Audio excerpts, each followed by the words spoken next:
¿Qué tal, amigas y amigos de Infocorum y de Resiliencia Noticias? En esta ocasión nos encontramos en la séptima transmisión de las entrevistas resilientes con el 3 veces exdiputado local José Juan Espinosa Torres y también con el expresidente municipal de San Pedro Cholula. ¿Cómo te encuentras? Bien, muy bien, Emilio. Un gusto poder platicar contigo esta tarde. Gracias. Así es, y un gusto para nosotros tenerte en este espacio en el que ya han habido otras personalidades, como por ejemplo la exedil poblana Claudia Rivera Vivanco, claro, sí. David Méndez, el diputado Alejandro Carvajal, la presidenta estatal del PAN, entre otras personas. Pero en esta ocasión me gustaría iniciar con el tema que has estado en diversas fuerzas políticas hasta el día de hoy, ya fuera por ejemplo en el PT, en Movimiento Ciudadano, en Morena, y ahora te acercas al PRI. ¿Qué ha significado este viaje a través de unas fuerzas totalmente distintas y un inicio en la política de izquierda?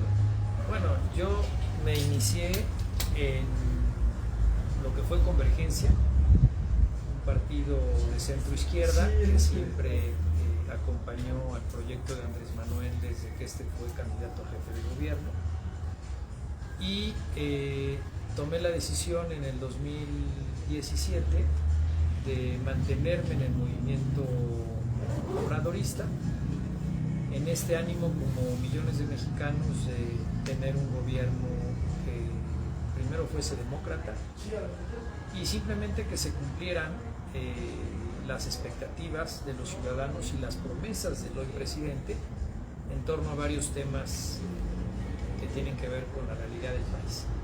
Por eso me mantuve en este movimiento de izquierda, primero en Convergencia, en el 2018 participo en el marco de la coalición Juntos Haremos Historia, a través del PT.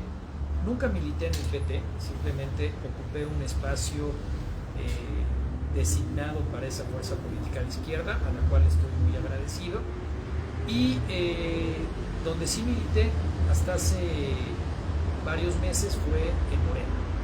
En Morena sí presenté mi militancia, le aposté como muchos a que las cosas se hicieran bien en el gobierno de Miguel Barbosa, y bueno, me ha ido, como a mí, como a muchos poblanos, nos ha ido muy diferente a lo que creíamos iba a ser un proyecto de izquierda, el primer gobierno de izquierda en la entidad, y simplemente después de lo que fue una persecución de 3 años por parte del primer gobierno de izquierda,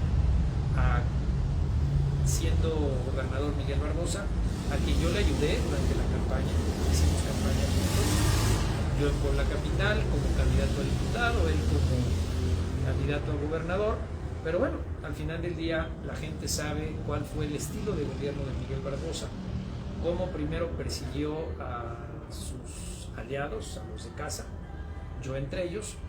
Y bueno, después de este exilio, después de haber estado 3 años fuera de Puebla, regreso y me encuentro con un Morena de puertas cerradas, con un Morena que ha sido tomado por asalto por quienes en el pasado fueron adversarios electorales e incluso estuvieron en una boleta distinta a la de López Obrador.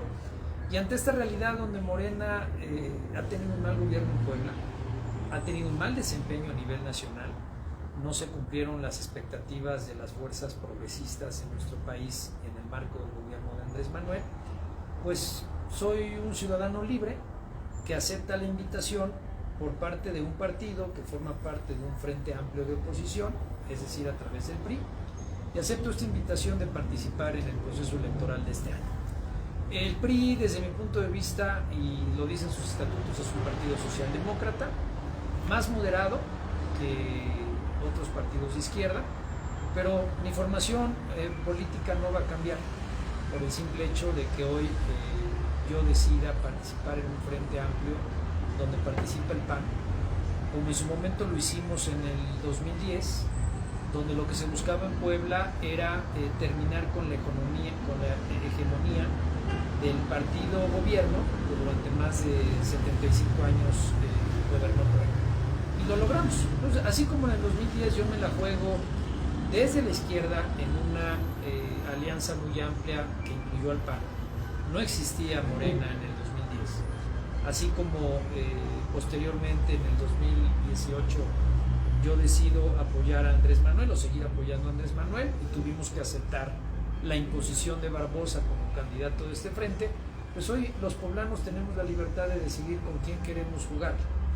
Y yo me decanto, yo reviso, yo conozco tanto a Alejandro Armenta, conozco a Eduardo Rivera y simplemente le apuesto a que Eduardo Rivera pueda ser el próximo gobernador de Puebla en una alianza donde también participa la izquierda, porque está el PRD, el mismo partido por el que Andrés Manuel López Obrador fue 2 veces candidato presidencial, el mismo partido por el que López Obrador fue jefe de gobierno, pero simplemente hoy el PRD forma parte de esta coalición y por esa razón yo también decido participar. La izquierda está representada a través del PRD, la izquierda moderada está representada a través del PRI y es una alianza muy amplia donde participa el PAN con una candidata que sus orígenes, que su trayectoria, que sus propuestas coinciden con las fuerzas democráticas de izquierda de Puebla y de todo el país. Entonces, ese en resumen es el por qué he venido transitando en diferentes fuerzas políticas, pero siempre ideológicamente afines. Y aquí estoy para conversar con los poblanos y para poder construir una Puebla muy distinta a la que hoy conocemos.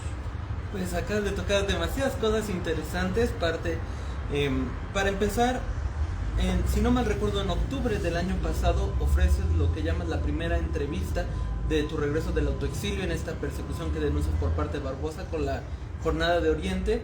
En ese momento mencionabas que ibas a iniciar procesos penales contra Mario Riestra Piña porque tú mencionabas que fue partícipe de esta persecución en tu contra. En este momento estás en esta alianza que a la par Mario Riestra pues es su candidato a la presidencia municipal en Puebla. ¿Cómo interactúas con esto? Yo emprendo denuncias, inclusive hoy estuve en la Comisión Estatal de Derechos Humanos, emprendo denuncias contra aquellos que usaron el poder público para censurar a un diputado en funciones, que era yo, para amenazarme, para callarme y para desterrarme del pueblo. No fue un autoexilio, el autoexilio es cuando uno toma la decisión. Yo me vi forzado ante las circunstancias a exiliarme, a tomar una sana distancia, porque el gobierno de Barbosa, el primer gobierno de izquierda, lo que hizo fue utilizar denuncias que se presentaron en el marco de una campaña electoral, una de ellas la que presenta Mario Riestra, y la estuvieron utilizando para construir un traje a la medida, un chaleco, que les permitiera callar la única voz crítica que había en el Congreso del Estado. Entonces, en el marco de esa entrevista con La Jornada, yo doy a conocer que emprendo una lucha para que se conozca la verdad. Y es lo que he venido haciendo de octubre a la fecha. Y dentro de esta lucha, he tenido la oportunidad de conversar con Mario Riestra y entender perfectamente que en el marco de un proceso electoral a veces se dicen cosas, se hacen señalamientos, y eso fue un error por parte del hoy candidato del PAN, pero él no movió o él no fue el que administró esa carpeta de investigación. Quien la activa fue la Fiscalía del Estado en el periodo de Miguel Barbosa. Y esa fue la carpeta que después nutren, inclusive con información muy distinta a la que en su momento señaló Mario Riestra, y es de la cual se desprende que 3 meses antes de la muerte de Barbosa, es decir, cuando yo ya no era diputado local, es cuando Barbosa, en uno de sus ataques, como le sucedía muy seguido, ordena que me giren una orden de aprehensión que nunca activaron, que nunca subieron al sistema, pero que en mi lucha porque se descubra la verdad y se limpie el buen nombre mío y de mi familia, pues detectamos que existía esta orden de aprehensión generada a partir de esta denuncia. Pero es un tema que estoy platicando con Mario Riestra, es un tema que la gente debe de saber y entender, que en política no se hacen enemigos, podemos tener adversarios, pero lo que sí hizo Barbosa fue precisamente atacarnos de tal manera donde se utilizó la fuerza del Estado, como nunca antes había sucedido en Puebla, para encarcelar y para callar a quienes pensábamos diferentes. Pero es un tema que con Mario Riestra de mi parte está superado, y en su momento inclusive la misma denuncia que se presenta en lo federal, esta denuncia fue desechada por parte del entonces PGR, cosa muy distinta a lo que hizo el gobierno de Barbosa, que sí utilizó una denuncia que fue más mediática a partir de una publicación absurda a 8 columnas en el periódico El Universal a nivel nacional, que atacaba a quien fue candidato al Senado, que me atacaba a mí por ser candidato a diputado local, y simplemente pues el tiempo nos dio la razón. Yo presenté y demostré que toda esa información era falsa, y posteriormente, dentro del periodo de gobierno de Miguel Barbosa, es cuando empiezan a utilizar esa carpeta con el objetivo de tirarme una orden de aprehensión, y que yo simplemente dejara la política como un capricho y una orden que había dado Miguel Barbosa a sus allegados. Pero aquí estamos, ya platiqué con Mario, voy a seguir platicando con él, y bueno, es normal que en política haya encuentros y desencuentros, pero hoy es más el interés que tengo porque el legado de Barbosa desaparezca en Puebla, es decir, un legado de un gobierno mediocre, un legado donde las causas de la izquierda poblana quedaron en el olvido, un legado donde simplemente lo que hizo Morena a partir del gobierno de Barbosa fue convertirse en la puerta giratoria para que los mismos que estuvieron en contra de Andrés Manuel López Obrador en el 2006 y en el 2012, hoy sean quienes van a encabezar las principales candidaturas. Es el mundo al revés en Puebla. Entonces, a mí no se me puede señalar de traidor, porque yo no fui el responsable de que hoy Morena esté en manos, repito, de los mismos que en el 2006, que en el 2012 y hasta en el 2018 estaban en contra de Andrés Manuel López Obrador. Y el fracaso del gobierno de López Obrador es evidente. Y no por haber votado por él, uno tiene que callar. No por haber sido orgullosamente un integrante del movimiento obradorista.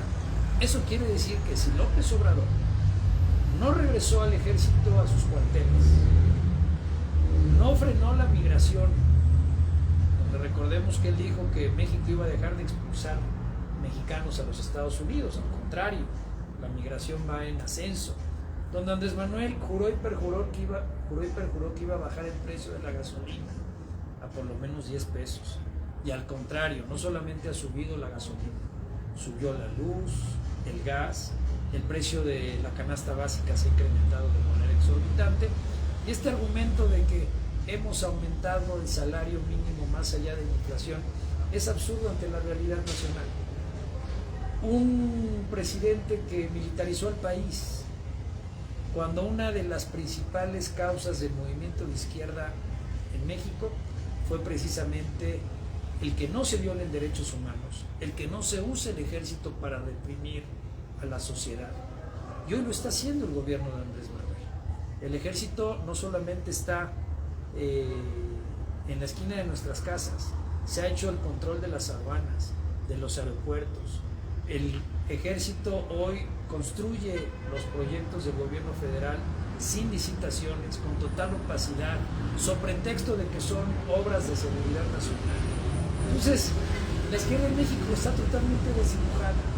Es incongruente lo que dijo Andrés Manuel López Obrador durante casi 18 años, a la manera como ha gobernado al país.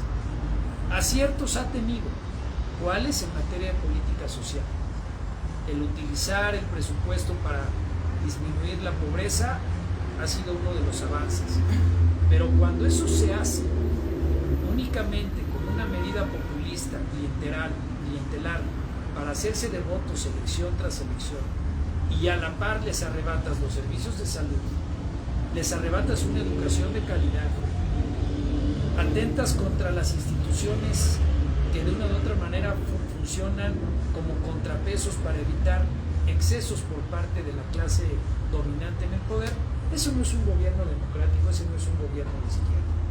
Y hoy la realidad del país obliga a que se haga un gran frente ciudadano, donde, repito, el objetivo es salvar y rescatar las instituciones del país. Y muchas de esas instituciones, la lucha histórica de la izquierda para su creación jugó un papel fundamental.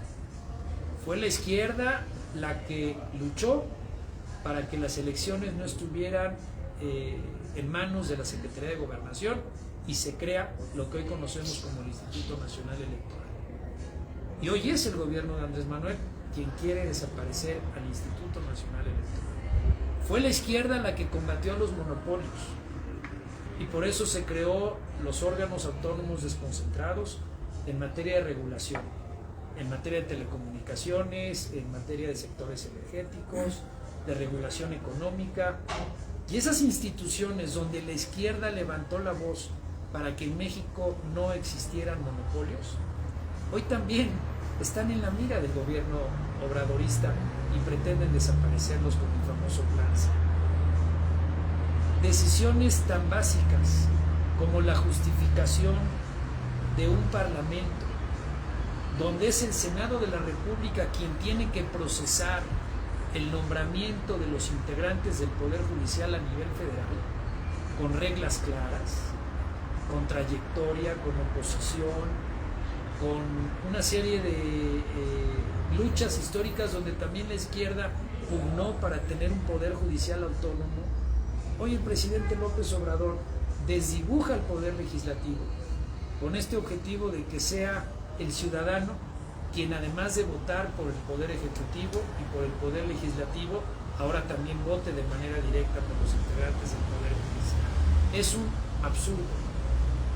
Entonces, cuando yo leo a muchos de quienes fuimos compañeros en Morena, antes el PRD, llámale PT, Convergencia, Movimiento Ciudadano, que se rasgan las vestiduras, que defienden lo indefendible, lo único que queda es invitarlos a que abran los ojos, a que se quiten esa venda de los ojos y no endiosemos a quien tuvo nuestra confianza durante muchos años, elección tras elección, a quien le apostamos durante muchas décadas trabajando a favor de su proyecto, porque allí estuvimos, sobre pretexto de la reforma energética, de la defensa a la elección de 2006, y en muchos movimientos o llamados que hizo Andrés Manuel. Allí estuvimos en primera línea de batalla, allí estuvimos en los campamentos en la Ciudad de México, inclusive instalamos uno a la par en el Zócalo de la Ciudad de Puebla,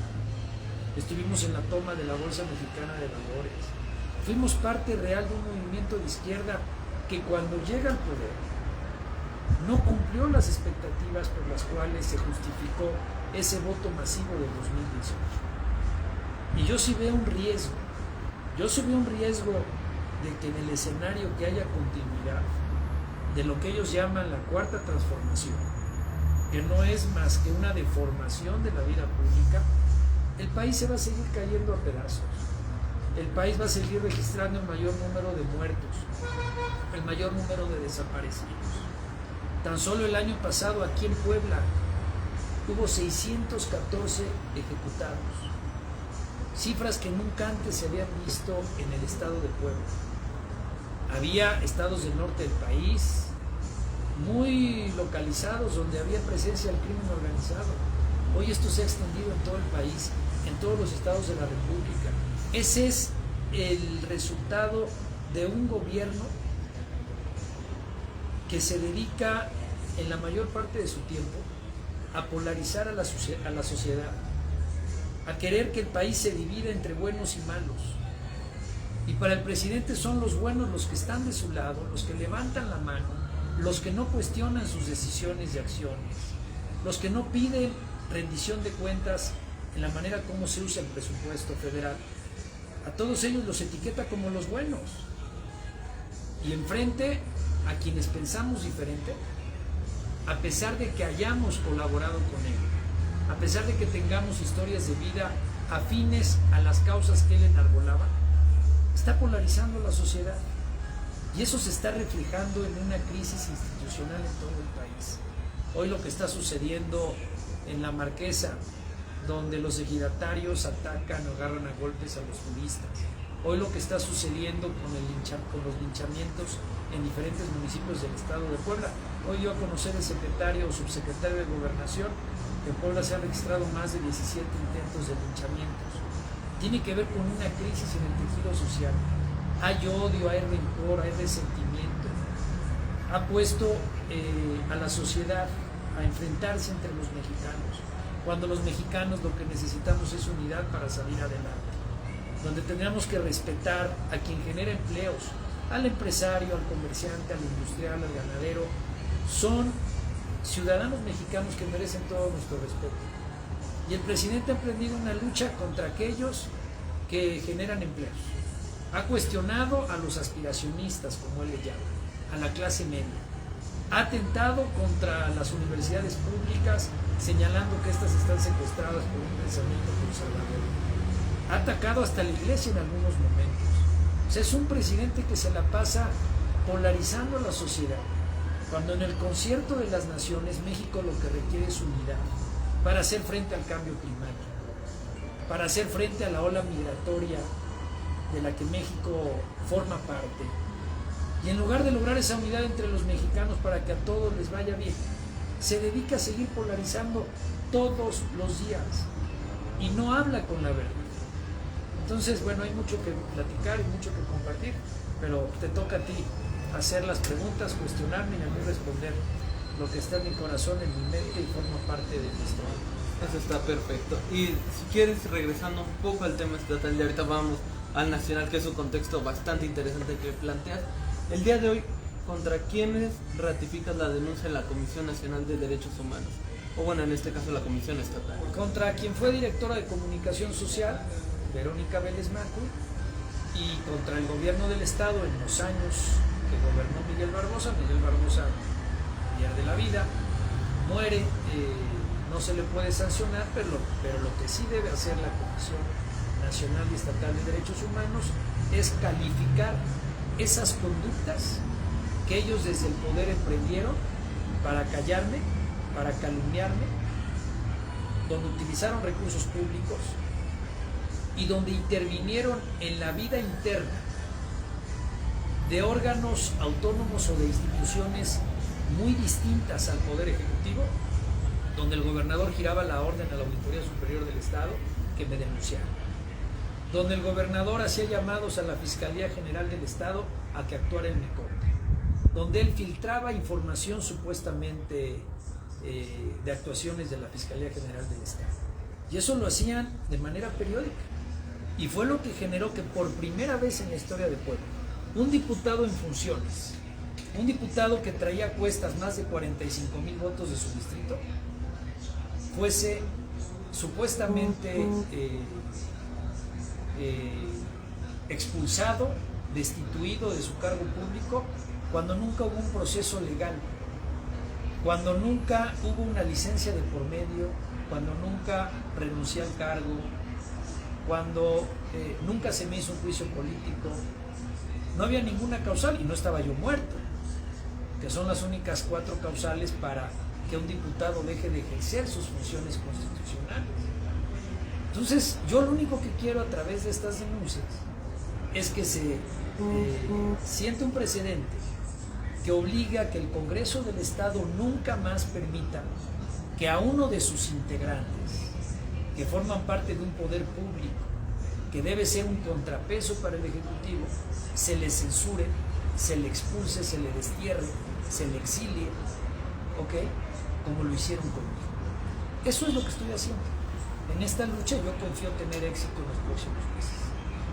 Y ahora, mencionabas tu disgusto ante que Morena esté permitiendo una suerte de puertas abiertas ante aquellos perfiles con los que lucharon. Por ejemplo, en este caso, para la capital poblana, Pepe Chedraui, un personaje perteneciente al priismo, ex morenovallista, la posible entrada por parte del Verde a esta coalición, Jorge Estefan Chiriac, y por el otro lado, pues el actual gobernador de Puebla, Sergio Salomón Céspedes, quien ha permitido entrar a perfiles morenovallistas demasiado polémicos, ya sea por ejemplo Anel Nochebuena, la exdirectora la ahorita directora de museos, o también Ardelio Vargas, un personaje represor morenovallista, el cual si bien pues duró una escasa semana, entró a este gobierno. ¿Tú cómo observas este actuar por parte del gobernador y de Morena?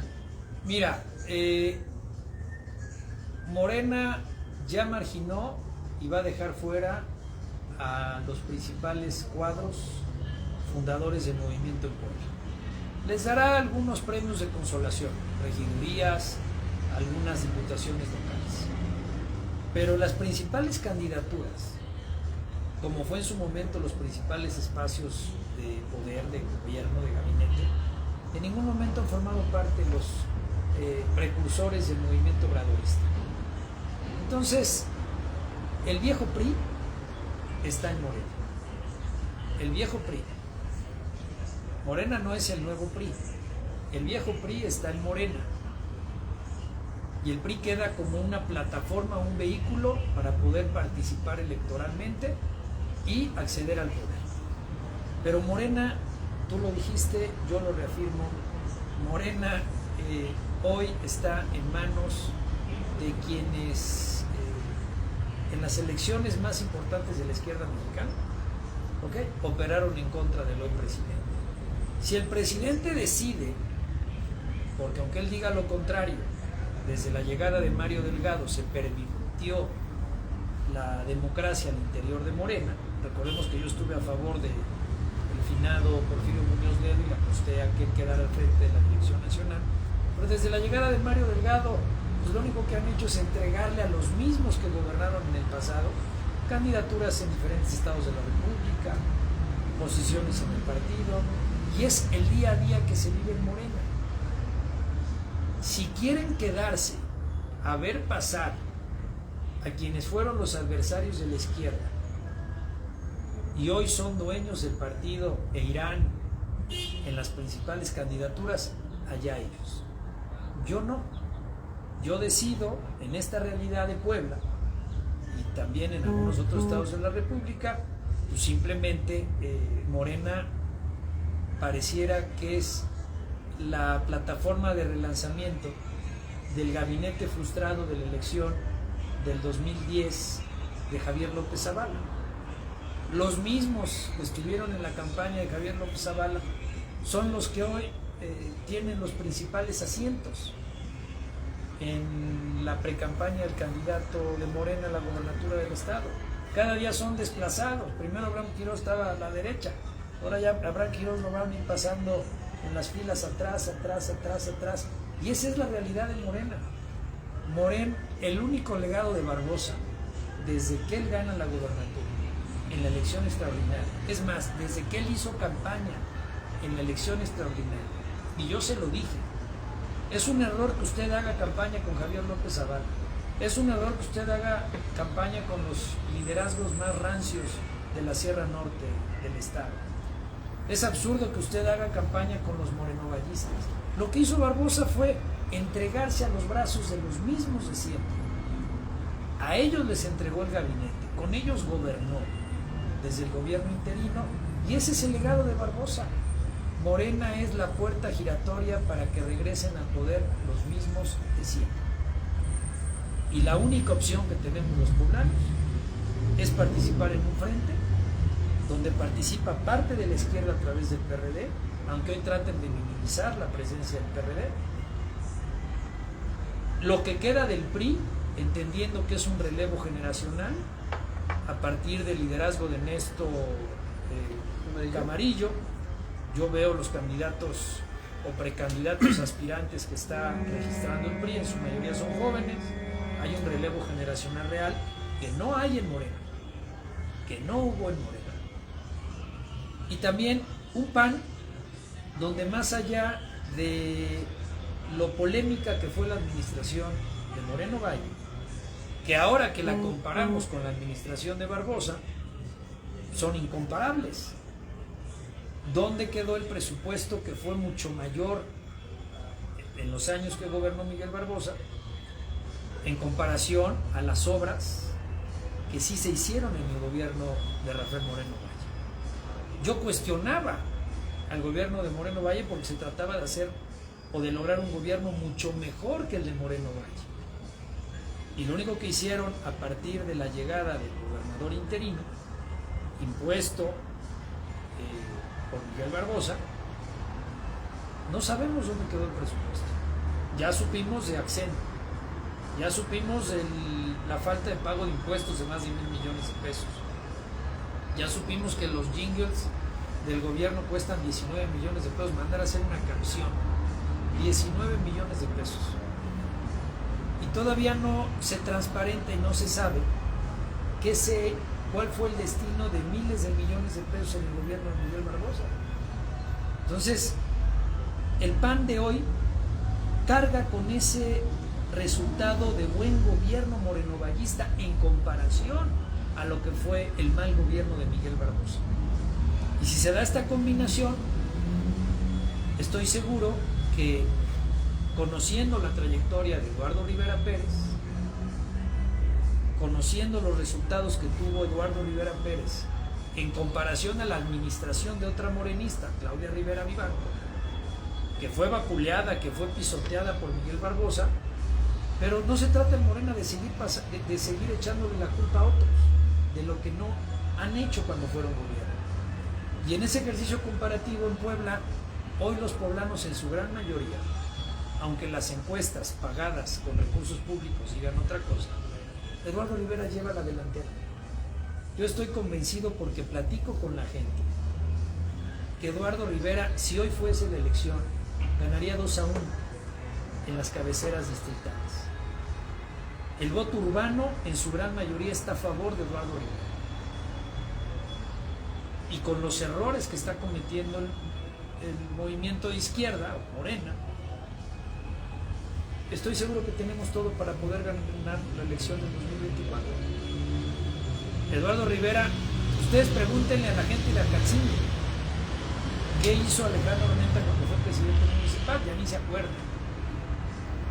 Y no se compara con el trabajo que hizo Eduardo Rivera durante 2 administraciones municipales en la capital. Entonces, creo que están dadas las condiciones para que veamos una elección muy competitiva, muy reñida, pero es un error que hoy crean y quieran hacer creer a los poblanos que Morena ya ganó la gobernatura del estado. Y lo mismo sucede en Puebla capital, y lo mismo sucede en varios municipios al interior del estado. Si me permites regresar un poco, me parece bastante interesante esta expresión que mencionas de un buen gobierno, el de Rafael Moreno Valle Rosas, cuando fue un gobierno, por ejemplo, señalado por endeudar al estado de Puebla con obras como el Museo Internacional Barroco, también de ser señalado como un gobierno represor a diversos movimientos sociales, también un gobierno que impulsó, por ejemplo, la privatización del agua. ¿Esto en dónde entra en este mensaje que das de que fue un buen ese gobierno? Ejercicio comparativo, repito, entre el gobierno de Moreno Valle y el gobierno de Barbosa, de calle los resultados son mucho más visibles, los de Rafael Moreno Valle, que los de Luis Miguel Barbosa. Y te voy a decir por qué. Porque la obra pública que se hizo incluyó hospitales. Hospitales que fueron construidos en el gobierno de Moreno Valle, centros de salud, los famosos, el modelo de los CESAS, de los centros de servicios de salud con servicios ampliados, fue un modelo muy exitoso del gobierno de Moreno Valle. Construyó decenas de hospitales, decenas, en diferentes regiones del estado. Miguel Barbosa no construyó un solo hospital público, ni un solo centro de salud público.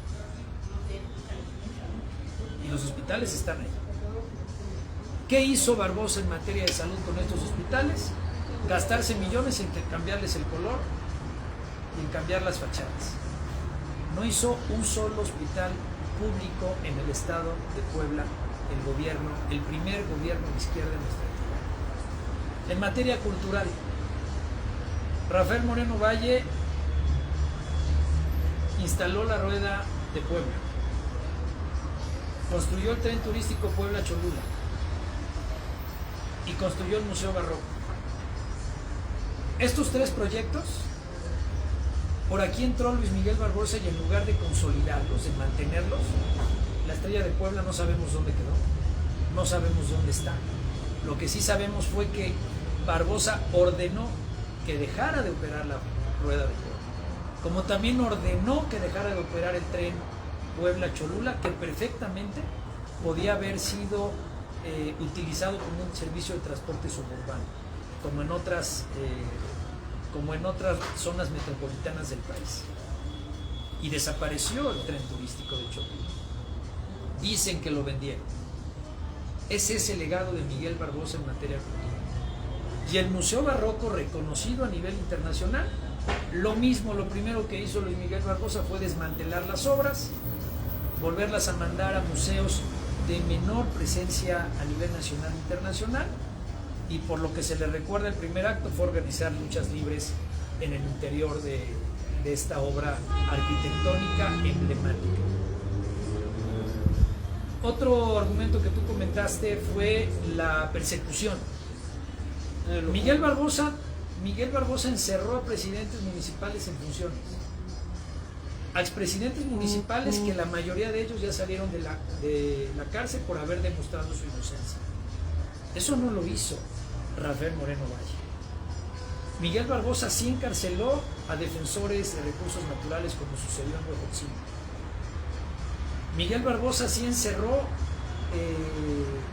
o intentó encerrar a diputados locales en funciones por el simple hecho de pensar diferente a él, como lo quiso hacer con Carlos Morales, como lo quiso hacer conmigo. Si hubo un represor en la historia moderna de Puebla, ese fue el primer gobernador emanado de un movimiento de izquierda en Puebla, y se llama Luis Miguel Barbosa Huerta. A Miguel Barbosa sí se le murieron sus perseguidos políticos en la cárcel, como sucedió con el exoficial mayor de la SEP, de apellido Palomeque, que primero dijeron que había muerto por COVID, y a la fecha no se esclarece por qué o cuáles fueron las causas de su muerte, a días de tener una audiencia para demostrar que él no era el responsable de la compra de uniformes en el gobierno interino de Pacheco. Y te estoy poniendo solamente algunos ejemplos. Entonces, la privatización del agua, estoy totalmente de acuerdo contigo, fue un error. ¿Y cuál fue la oferta política electoral de Miguel Barbosa como gobernador del estado? Que iba a dar marcha atrás. No solamente no dio marcha atrás, alargó la concesión al permitir la bursatilización de la empresa, y que esta cotice en la Bolsa Mexicana de Valores, y que hasta hace algunos meses se hizo una modificación autorizada por el gobierno del estado a través de SEASPUE, donde lo único que hicieron fue blindar, proteger, alargar la concesión que perfectamente pudo haber sido revertida en el gobierno municipal de Claudia Rivera, de la mano del gobierno estatal de Miguel Barbosa y con acompañamiento del Congreso del Estado. Yo lo propuse, no lo quiso hacer Miguel Barbosa. Entonces, ¿se vale rectificar? Yo fui opositor del gobierno de Moreno Valle, pero no por eso dejé de acudir y de señalar y de trabajar, siendo presidente municipal, para que se hiciera obra pública en lo que se tenía que hacer. Se construyeron teatros, se construyeron mercados, gestioné espacios públicos cuando fui presidente municipal en el gobierno, dentro del periodo de gobierno de Rafael Moreno Valle y de Tony Galo. Con Miguel Barbosa, díganme qué se hizo de la mano de los municipios. Se les dieron patrullas prestadas que se rentaron por 1.400.000 pesos cada una de ellas. La izquierda había prometido quitar las fotomultas, que eran una fuente de ingresos para la tesorería del Estado. Barbosa no solo las mantuvo, puso más fotomultas, con la diferencia de que no generó dividendos, ingresos o utilidades para el gobierno del Estado. Fue un fracaso porque fue un fraude monumental el contrato de las fotomultas. Entonces, es de sabio rectificar, y repito, no por haber votado por Andrés Manuel López Obrador, Y ese es un llamado que hago a las y los poblanos que votamos por él. Eso no nos obliga a mantenernos o a dar nuestro voto en garantía para que en automático vayamos a refrendar, a darle continuidad a un proyecto que le está dando en la torre al país y que le está dando en la torre al Estado de Puebla. ¿Cuándo habíamos visto que en la zona metropolitana, semana tras semana, aparecieran ejecutados, encobijados, encajuelados? Todo eso empezó en los primeros días del gobierno de Miguel Barbosa. Desde el gobierno interino se descompuso. Entonces, no hay gobernantes perfectos, no hay partidos políticos perfectos, pero lo que sí hay es el sueño y la esperanza de que en Puebla las cosas se hagan bien, y es lo que estoy haciendo en esta apuesta para que sea el FAM, la coalición del PRI, del PAN y del PRD, la que a través de candidatos como Eduardo Rivera puedan entregar buenos resultados el próximo mes de agosto.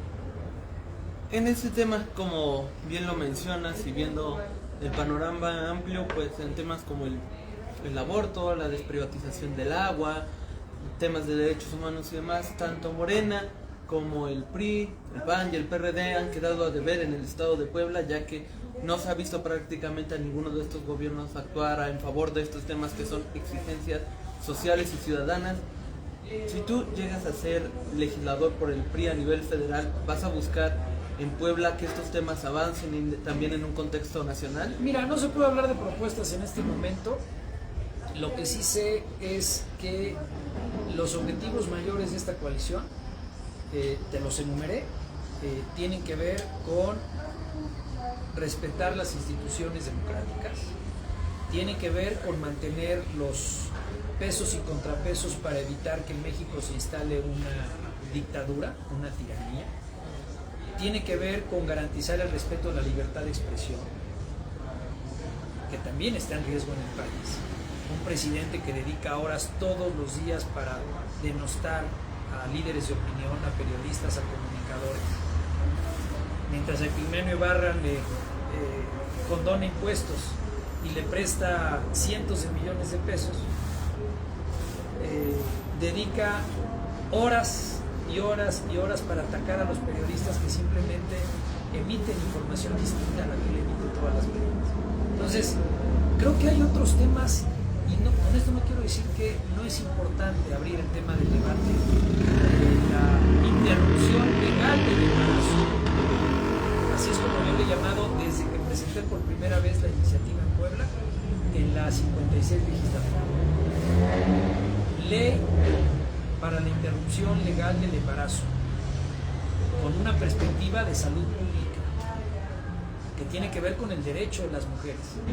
Es importante el tema, pero no por esas pequeñas diferencias vamos a permitir que el país se caiga en pedazos como está sucediendo, con una migración masiva.